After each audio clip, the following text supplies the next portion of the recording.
It's funny how one preseason game can take an entire NFL franchise and turn it upside down, isn't it? For months, the Cleveland Browns quarterback situation was painted as this simple, controlled narrative. Deshaun Watson's the starter. The veterans like Joe Flacco are here for depth, and the rookies? Well, they're here to learn, hold clipboards, and maybe throw a pass or two in garbage time. That's it. Clean, tidy. If you're into the real story and all the messy twists they don't show on highlight reels, go ahead and subscribe.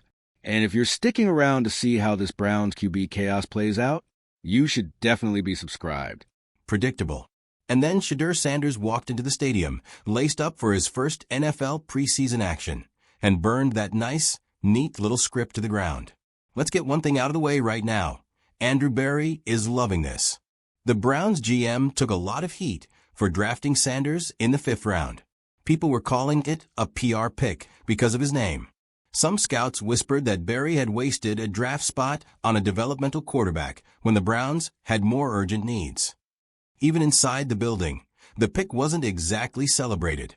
The war room footage, at least from what I've been told, looked more like a scene from a tense business meeting than a draft day victory party. Jimmy Haslam, the Browns owner, didn't help matters. In his post-draft press conference, he distanced himself from the pick entirely. He made it clear this was Berry's decision, not his. The subtext? If it goes wrong, it's on you, buddy. And for months, the consensus seemed to be that Shedeur would sit at the bottom of a depth chart. 5th-round rookies don't exactly walk in and take over. The expectation was that he'd get his reps with the scout team, learn behind the veterans, and maybe see some real snaps in a year or two.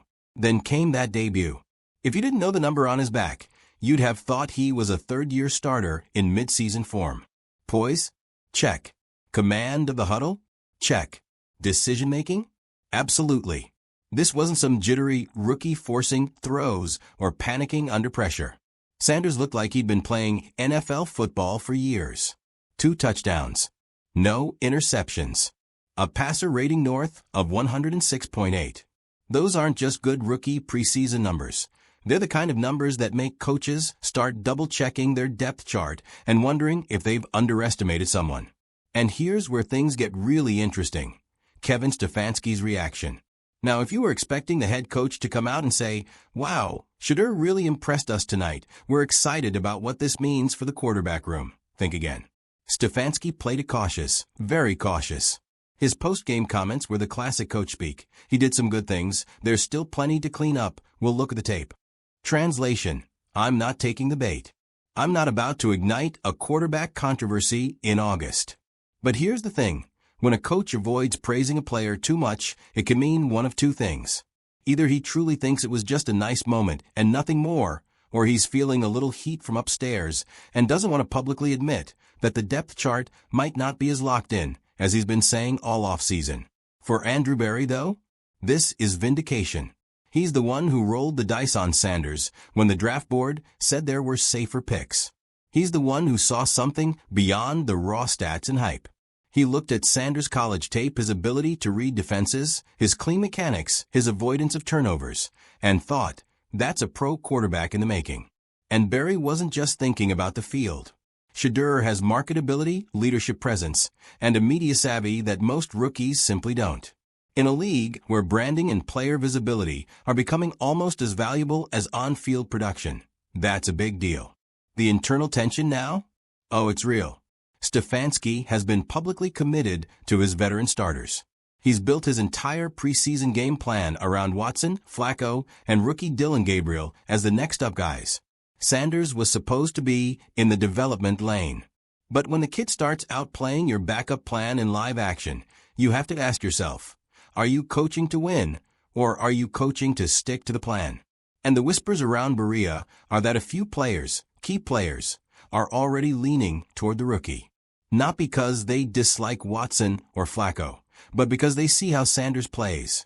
He's decisive. He doesn't hesitate. He's not afraid to throw the ball into a tight window if the read is right. And most importantly, he takes care of the football. That last point is big. In today's NFL, coaches will put up with a lot from a young quarterback if he's not turning the ball over. Sanders, in his debut, looked like he had an internal alarm clock telling him exactly when to get rid of the ball, whether it was a check down, a sideline throwaway, or hitting his first red in stride. Meanwhile, the fans? They're already divided.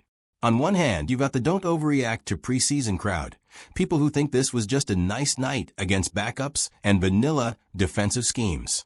On the other hand, you've got the ride the hot hand believers who think the Browns have stumbled onto a diamond and shouldn't waste time polishing it. And if you think Barry isn't paying attention to fan sentiment, think again. He's no fool. He knows that if the team struggles early in the regular season, the calls for Sanders will get deafening. What's fascinating here is how quickly the quarterback competition, if you can even call it that, shifted. Dillon Gabriel was supposed to be the developmental rookie in the room, but Sanders' football IQ and maturity have already leapfrogged him in the pecking order. Joe Flacco is the experienced veteran backup, but Flacco isn't bringing the spark Sanders brings. And Watson, for all his talent, is now in the awkward position of having to play well just to keep the whispers at bay. This is how NFL locker rooms change. Not in big, dramatic meetings, but in small, quiet moments. A receiver starts telling other guys, "Man, I love how Shedeur throws that seam route." An offensive lineman mentions how fast the rookie calls protections. A tight end says he's never seen a young guy read a blitz that quickly. Those little endorsements build momentum, and before you know it, the rookie's not just one of the guys. He's the guy. And here's the kicker. Andrew Berry probably saw this coming. He might not have known it would happen this fast, but he drafted Sanders because he believed the kid would force his way into the conversation. And now, with the preseason just getting underway, the Browns have an unexpected quarterback savior, staring them right in the face. The question isn't just whether Sanders will start, it's whether Stefanski can set aside the politics, the pride, and the off-season promises and actually give the rookie the reins if he keeps playing like this. Because if he doesn't, if the Browns limp into the regular season with a sputtering offense while Sanders is sitting on the bench, you better believe Barry's going to hear about it from fans, the media, and maybe even the locker room. And if that happens, this whole Shedeur-Sanders shocker might end up being the story that defines the Browns season, for better or for worse. In the weeks after Sanders' preseason stunner, the Browns front office went into what you might call containment mode. Stefanski stuck to his well-worn lines. Shedeur's progressing. He's doing everything we've asked. It's a process. Barry stayed quieter in public, but behind closed doors, he was tracking every throw, every practice period, and every locker room whisper. The veteran quarterback room was cordial, but aware. Joe Flacco kept his head down, offering little nuggets of advice when Sanders asked. Watson? Professional on the surface, but you could feel the competitive tension. He'd been through enough QB rooms to know when a challenger was gaining steam. And that steam was real. Every week, Sanders' practice tape was cleaner. His reads were faster. His anticipation throws, those passes you release before the receiver breaks, were suddenly popping up on film with regularity. The first real test in live fire. The regular season opened the way everyone expected. Watson at QB1, Sanders watching from the sideline. But week 3 brought the first crack in the dam.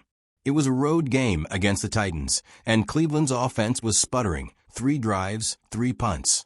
Midway through the second quarter, Watson took a shot to the ribs on a scramble and needed to sit out a series. Enter Sanders.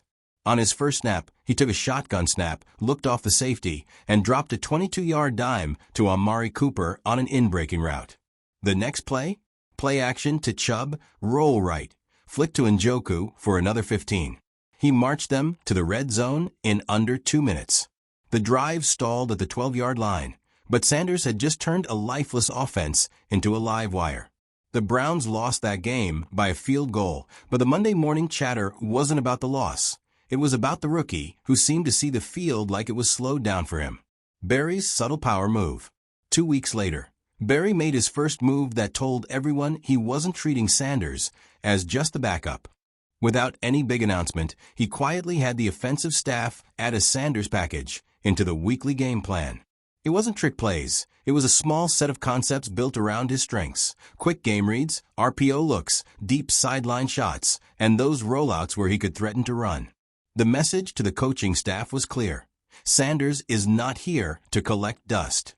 He's here to put pressure on every defensive coordinator we face.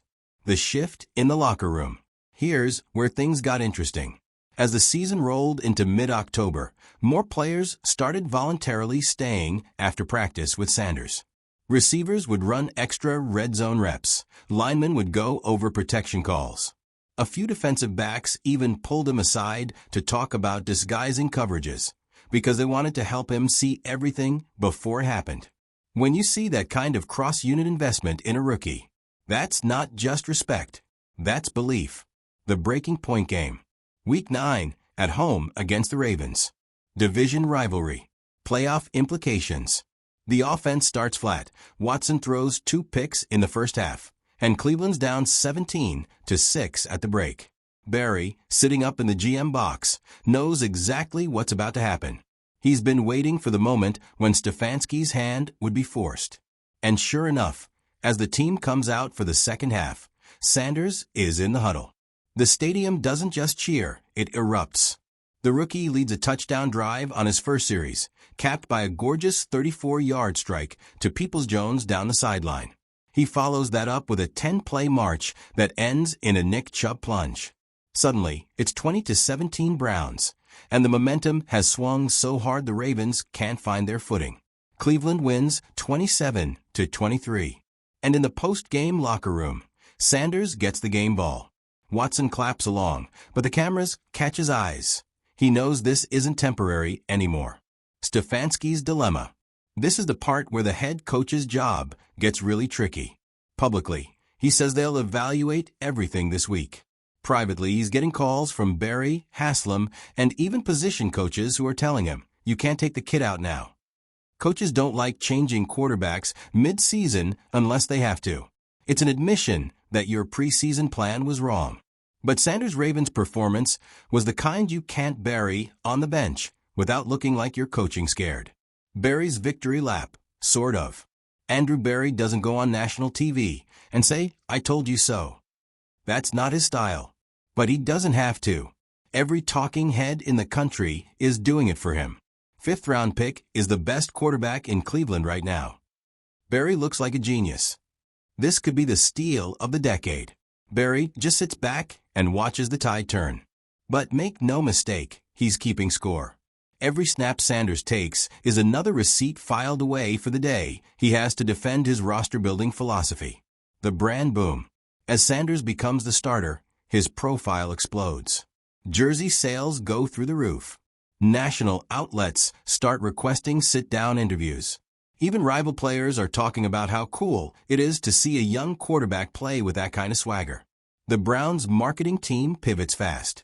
Home games now feature hype videos of Sanders set to pounding bass and crowd roars. Pre-game warm-ups draw fans to the rail just to watch him throw. Barry knew this would happen. He knew Sanders wasn't just a quarterback, he was a brand accelerator. And now it's paying off in ways even the Browns' accounting department can't ignore. The stretch run. By December, the Browns are firmly in the playoff picture. Sanders has gone 5-1 as a starter, with only one multi-turnover game, and even that was in a road win against a top-5 defense. His deep ball? Lethal. His third down efficiency? Among the best in the league. And perhaps most importantly, his calmness in 2-minute drills has become the stuff of early legend. The Steelers game in Week 15 is the perfect example. Tied at 17, 1:28 on the clock, Sanders drives 68 yards in 6 plays to set up the game-winning field goal. No panic, no wasted timeouts, no dangerous throws. Just surgical execution. The playoff arrival. Cleveland clinches a wild card berth in Week 17, and Sanders heads into his first postseason with the kind of momentum rookies rarely have. The national narrative shifts again. It's no longer Barry versus Stefanski, or rookie versus vet. It's, can this kid really lead the Browns on a playoff run in year one? Wild card weekend, against the Bills in frigid conditions. Sanders throws for 292 yards and 2 touchdowns. The Browns fall just short, losing by 4, but nobody leaves that game doubting his future. The legacy shift. By the time the dust settles, here's what's changed. Andrew Berry is no longer the GM who made a risky 5th-round pick. He's the guy who found a franchise quarterback hiding in plain sight.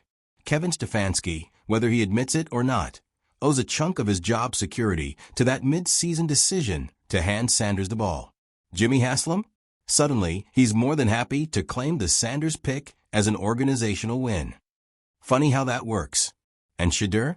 He's gone from draft afterthought to face of the franchise in under a year. The Browns building in Berea felt different after the season ended. Normally, in January, you've got exit meetings, injury updates, and a whole lot of talk about reloading for next year.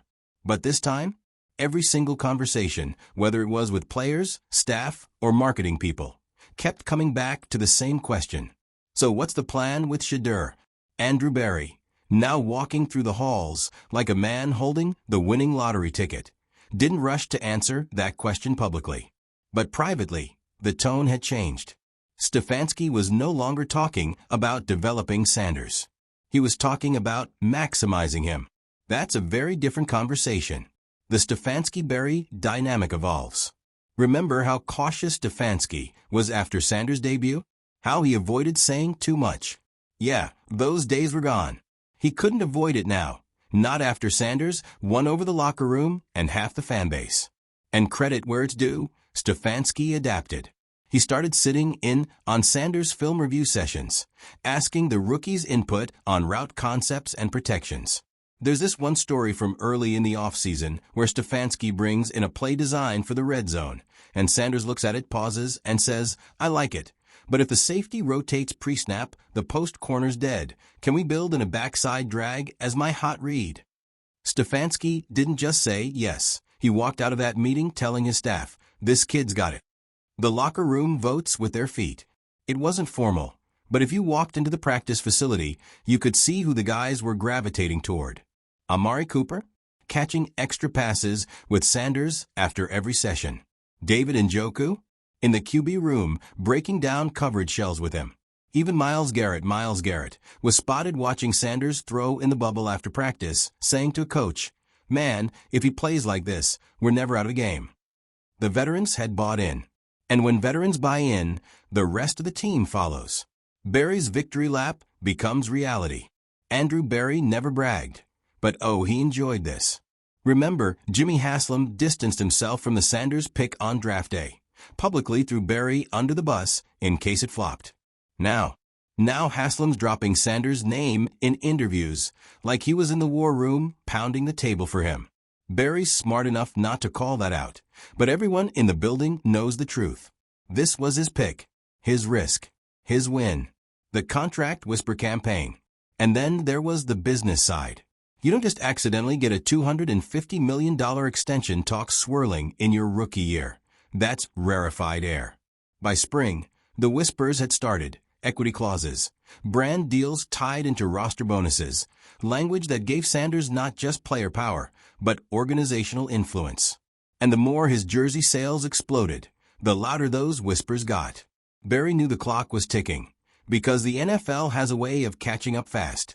If Sanders was going to be the face of the Browns for the next decade, they'd need to lock him up before his price tag went from expensive to historically insane. The media frenzy turns into a circus. Training camp in year 2 was unlike anything Cleveland had seen. National outlets camped outside Berea. Every throw Sanders made in 7-on-7 was filmed from 6 different angles and debated on TV for 3 days. One camp highlight went viral. Sanders rolling right, flicking his wrist, and dropping a 45-yard bomb to Cooper in stride. Commentators were calling it Mahomes-like. Fans were calling it the pass that just paid for my season tickets. The Watson factor. Of course, looming over all of this was Deshaun Watson. Watson handled the transition with public professionalism, but let's not sugarcoat it. He's a competitor. He wanted the job back. The Browns, though, had made their choice without ever saying it out loud. Sanders was getting the first-team reps, the prime preseason snaps, and the bulk of the offensive installs. Watson's role was shifting from QB1 to expensive insurance policy. And everyone knew it. The first true statement game. Week 2, Year 2, Browns versus Chiefs. Sanders versus Mahomes in Arrowhead. National stage. You could feel the tension. Was Shedeur really ready to go throw for throw with the best in the game? Final stat line. Sanders, 28 of 35, 317 yards, 3 touchdowns, 0 picks. Mahomes got the win on a last-minute drive, but Sanders walked off that field with respect from every single person in that stadium, including the guy on the other sideline. The next morning, one analyst put perfectly, "We knew he was talented. Now we know he's fearless." Barry's long game. With Sanders proving it wasn't a rookie fluke, Barry started thinking dynasty building. You don't just hand a young quarterback the keys. You build the car around him. The Browns' next few moves? Beef up the offensive line, add another burner at wide receiver, and double down on a scheme that maximized Sanders' quick processing and deep ball accuracy. Barry wasn't just protecting an investment. He was building a machine designed to make Sanders impossible to defend for the next 10 years. The playoff push again. By midseason, Cleveland was 6-2. Sanders wasn't just efficient, he was electric. His deep throws were top 5 in completion percentage league-wide. His turnover rate was microscopic. And his command in 2-minute situations? Already among the league's elite. The locker room had fully shifted. This wasn't the rookie with potential anymore. This was their quarterback, period. Stefanski's transformation. And Stefanski? The man who once spoke about Sanders like he was an experiment now treated him like a partner.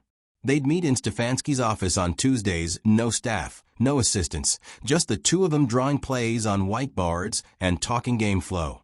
It's amazing how winning changes relationships.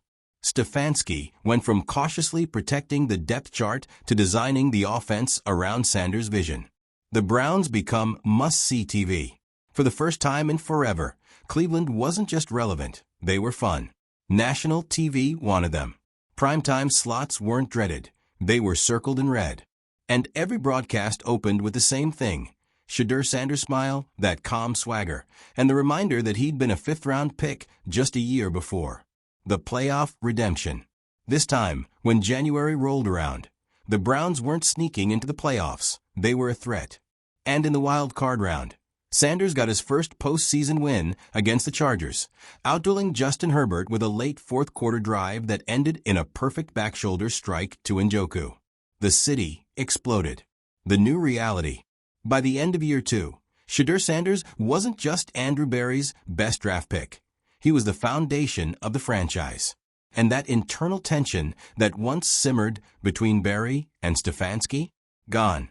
Winning has a way of erasing grudges and rewriting history. Jimmy Haslam now talked about Sanders like he'd been in love with the pick all along. The marketing department couldn't print jerseys fast enough. And the rest of the league? They were already trying to find their Shedeur Sanders.